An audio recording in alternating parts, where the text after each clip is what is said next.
He never complained. He never said he was hurting. He never said he had a headache. Most devastating injuries are visible, but there's one that you can't see. And doctors say it can cause serious damage or even result in death. We're talking about repeated concussions. And the damage they do has made headlines recently with NFL players over the past week. But Team 6 investigator Dan KRAUTH has been digging into how they can affect your children. And tonight he joins us live in studio. He spoke to a Broward County mother who says she lost her teenage son to these injuries. Dan. Yeah, we're not just talking about football here. We're talking about any contact sport from lacrosse to soccer.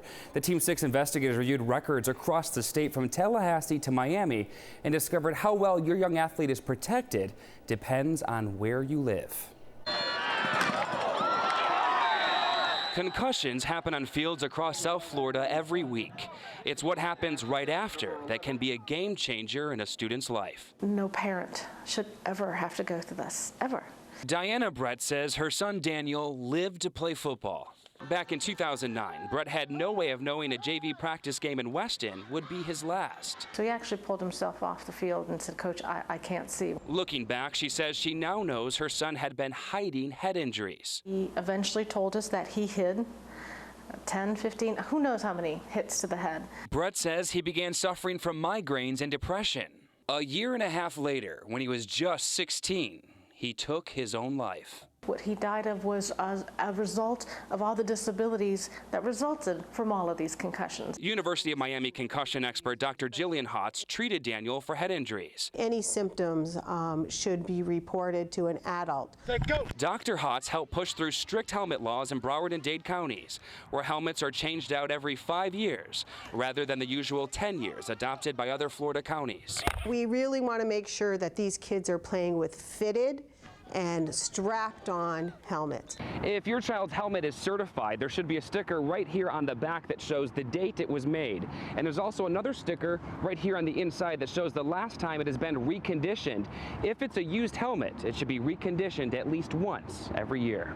Both counties also require an athletic trainer, like Nikki Stallworth, to watch every game.